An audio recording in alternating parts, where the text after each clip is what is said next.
اس کو اگر 100 دفعہ کوئی شخص پڑھ لے، اچھا، لا حول ولا قوت الا باللہ، صحیح لیکن پڑھنا کیسے ہے؟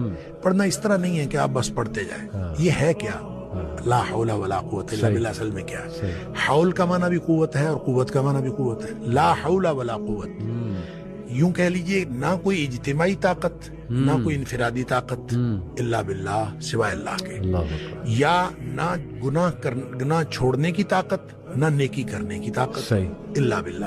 یعنی یا تو ایک کو پازیٹیو بنا لے، ایک کو نیگیٹو بنا لے، یا ایک کو اجتماعی ایک کو انفرادی. صحیح، اب اللہ کے سامنے اس کو اپنا مسئلہ سمجھ کے نا، اپنا جو بھی مسئلہ ہے وہ سوچے صحیح، اور سوچ کے اپنے اللہ کے سپرد کر دیں. یا اللہ میری تو کوئی طاقت نہیں، نہ انفرادی نہ اجتماعی الا باللہ. ہاں تو عطا فرمائے طاقت تو ہو سکتی ہے.